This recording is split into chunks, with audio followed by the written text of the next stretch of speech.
ये राहुल गांधी जी को चुनाव से पहले सोचना था, 10 तक की गिनती नहीं बोलनी थी। और ये जो डबल इंजन का जो सरकार पहली बार उत्तर प्रदेश की जनता ने देखी है, ये गहलोत साहब औपचारिकता कर रहे हैं। गहलोत साहब की ये कहना चाहिए कि पॉलिटिकल चार्ज जो करना वो करेगा। नमस्कार, मैं हूं प्रियंका, आप देख रहे हैं वीरी टीवी भारत।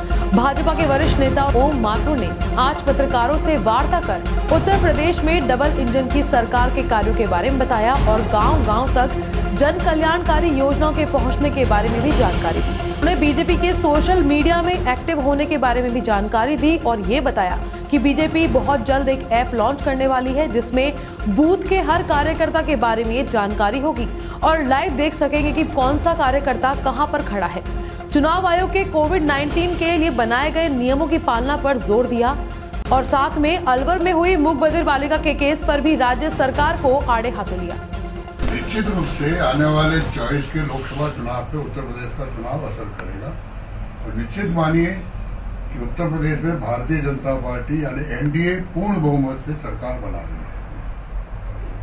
लेकिन बीजेपी को घेरने के लिए दूसरे दल एक होते हुए दिखाई दे रहे हैं। तो स्वाभाविक है, ये कोई पहली बार घेरने की प्रक्रिया नहीं शुरू हो रही है।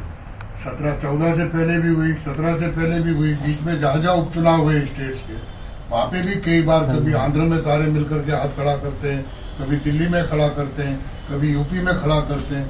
ये इकट्ठे होते हैं और लोकतंत्र है, सबको इकट्ठा होने का अधिकार है।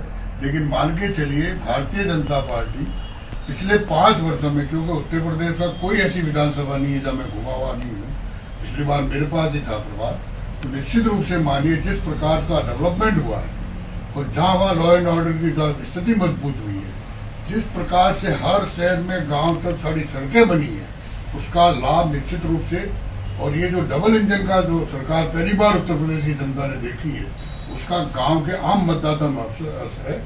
और आम मतदाता तक प्रधानमंत्री जी की लाभार्थी योजना कोई न कोई पहुंची है। ये सब मिला करके और अब कैंपेन शुरू हुआ है, निश्चित मानिए भारतीय जनता पार्टी बहुत अच्छी मेजोरिटी से सरकार बनाएगी। स्वाभाविक है, कोविड के नाते हम सबको पालना करना चाहिए चुनाव आयोग की जो गाइडलाइन है। और आपको ध्यान होना चाहिए कि भारतीय जनता पार्टी पिछले 12-15 वर्षों से इस सोशल मीडिया पे पर्टिकुलर बूथ पर लाइव करने के नाते एक्टिव है और बहुत बड़ी मात्रा में हमारे पास सोशल मीडिया की एक पहुंच है, जो कार्यकर्ता हर बूथ पे हमारा सोशल मीडिया एक्टिव है। शायद आजकल में आपको दिखेगा कि एक हम ऐप लॉन्च कर रहे हैं, जो नड्डा जी या कोई भी दिल्ली में बैठा बूथ का कार्यकर्ता कहाँ खड़ा है, क्या कर रहा है, वो सीधा प्रत्यक्ष रूप से लाइव होगा। तो नेटवर्क हमारा पूरा है और निश्चित रूप से उसका भी भारतीय जनता पार्टी पूर्ण रूप से लाभ उठाएगी। ये गहलोत साहब औपचारिकता कर रहे हैं हर विषय पे। जब उनको लगता है कि चारों तरफ, पहले बार तो ये उन्होंने प्रचारित कर दिया कि इस प्रकार की घटना रेप की कोई हुई नहीं।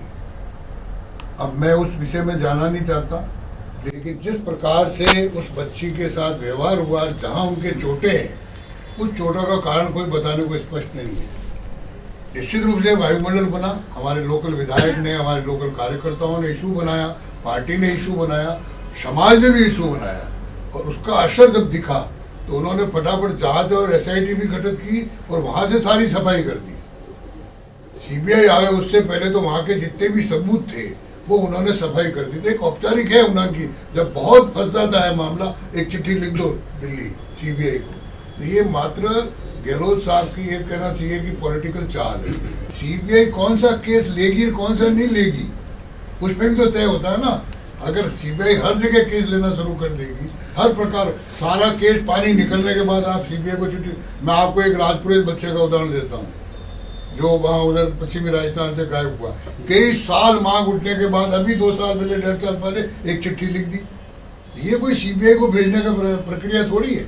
आपने अपनी SIT बना करके वहां से जितने भी साक्ष्य थे, सबूत थे, वो मिटा करके भी चिट्ठी भेज रहे हो CBI को। ये राहुल गांधी जी को चुनाव से पहले सोचना था, 10 तक की गिनती नहीं बोलनी थी। आज जो सपना आ रहा है अशोक गहलोत जी को या सरकार को, जब राहुल जी वहां भाषण दे रहे थे और सपना में गिनती गिना रहे थे, 1 2 3 4 10 होते काम हो जाएगा, उस दिन का भूल गए थे सब लोग ये चीजें। और 3 साल बीतने वो जा रहे हैं, अब तक याद नहीं है इनको ये केंद्र की बात। जब आज सारा चारों तरफ से मामला फंस गया, तब जाकर के केंद्र के पाले में डालना चाहते हैं। केंद्र जो करना वो करेगा, लेकिन राज्य सरकार अपना धर्म निभावे पहले। लेकिन जब राहुल गांधी जी ने भाषण दिया उस समय उनको सोचना था कि हमें इस पे कहाँ तक बोलना और कैसे बोलना है। उस समय तो चूक गए, ना उनको बताया गया ना बताने वाले थे। अब वो उनके लिए एक मजाक का विषय बन रहा है और हर जगह एक राहुल गांधी मजाक बन गए। तो राहुल गांधी को मजाक भी इनके ये सिपल सलाह रहे, वो ही बना रहे सर। अब आप सोच सकते हो कि उनकी मानसिकता कैसी है। उन्होंने स्वयं ने आप लोगों को बीच में कहा कि मेरे से अच्छा चेहरा कौन सा है, दूसरे दिन बदल गई वो। तो मेरा बेसिक बात है, राहुल जी हो या प्रियंका जी हो, इनका सोच सीमित हो गया है। इनको पार्टी कैसे खड़ी करनी वो नहीं मानता।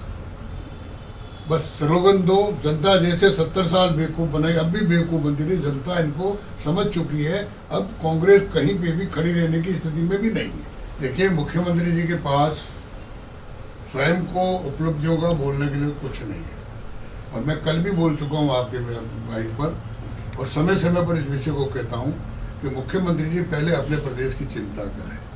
और जो मुख्यमंत्री संघ की बात कर रहा है, संघ को फाशीवाद कह रहा है, संघ को कोई और कुछ बोलता जा रहा है, उनको याद करना चाहिए कि उन्हीं के नेता जवाहरलाल नेहरू ने राष्ट्रीय स्वयंसेवक संघ को 26 जनवरी के परेड में बुलाया था।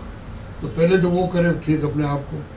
और इसलिए संघ के बारे में इस प्रकार बोलना, उनको लगा कि मैं संघ और बीजेपी को गाली दूंगा तो शायद सोनिया जी के दरबार में मेरी गिनती थोड़ी अच्छी हो जाएगी। और वो अपनी गिनती अच्छी गिनती निकाले, अपनी शियार सुधारने के लिए इस प्रकार की उठपटांग भाषा बोलते हैं। और उन्होंने तय कर रखा है कि मुझे सवेरे उठते ही पहले प्रधानमंत्री जी को, फिर बीजेपी को और संघ को 2 गाली देनी है, वो देनी है, न कि उनको प्रदेश संभालना चाहिए।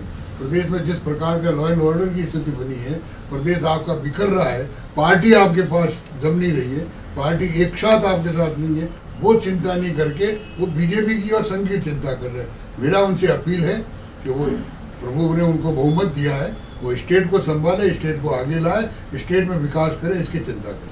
देखिए, कांग्रेस स्वयं इंदिरा जी के टाइम, मैं डिटेल बताना चाहूँगा, कहीं न कहीं देश में वॉर मेमोरियल बनना चाहिए, लेकिन नेताओं की खींचतान के कारण स्थान तय नहीं कर पाएगा, इसलिए वॉर मेमोरियल नहीं बना। अब ज्योति का, मशाल का आप बात कर रहे हैं, मुझे बताओ, हमने सरकार में आते ही तय किया वॉर मेमोरियल बना, और वहाँ जब ऑलरेडी वॉर मेमोरियल है, वहाँ कितने मुश्किल से 3000 या समथिंग कुछ नाम है वहाँ, और वो भी नाम किसके हैं।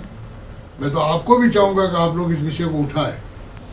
जो ब्रिटिश सेना में शहीद हुए द्वितीय विश्व युद्ध में, यानी वो स्वतंत्रता के लिए शहीद नहीं हुए, ये वो सिपाही है जो द्वितीय विश्व युद्ध में भारतीय सेना के, ब्रिटिश सेना के अधीन जो सैनिक शहीद हुए, उनके नाम है। और आज वो नाम तो वहाँ है ही, उसके अलावा अब तक आज़ादी के बाद जितने भी हुए, जितने भी शहीद हुए, उन सबके नामों को नामांकित किया।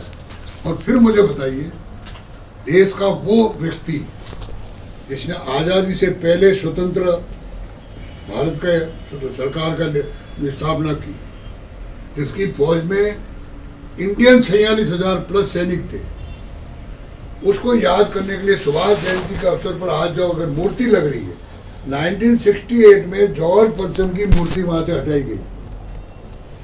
अंग्रेजों के भय से वो स्थान खाली रखा गया इतने वर्षों तक। क्यों नहीं बना अब तक कोई मूर्ति, क्यों नहीं लगी? किसी की भी लगाते। आज देश में पहली ऐसी सरकार आई है जिसने अपने राष्ट्र नायक की मूर्ति का तय किया है। अभी कल होलो मूर्ति का उद्घाटन हुआ है, बहुत जल्दी ही वहाँ ग्रेनाइट की, काले पत्थर की मूर्ति लगने वाली है। और जो वॉर मेमोरियल, मैं आपसे भी कहूँगा, दिल्ली जाना है, वॉर मेमोरियल जरूर जाके देख के आना चाहिए, और मशाल एक जगह होनी चाहिए। तो वो निर्णय तो बिल्कुल स्वाभाविक निर्णय है। अब इनको लग रहा है कि गांधी जी तो हमारे से गए, सुभाष भी हमारे हाथ से जा रहा है। अरे भाई, आपको किसने मना किया था? आपने 68 में मूर्ति हटाई, क्यों नहीं लगाई अब तक मूर्ति? आपने क्यों नहीं वॉर मेमोरियल बनाया? चर्चा कुछ पहली बार नरेंद्र मोदी जी नहीं की वॉर मेमोरियल की। वॉर मेमोरियल की चर्चा इंदिरा जी के समय 71 के युद्ध के बाद तुरंत शुरू हुई, लेकिन ये नहीं कर पाए, हमने करके दिखाया। अभी के लिए फिलहाल इतना ही। नमस्कार।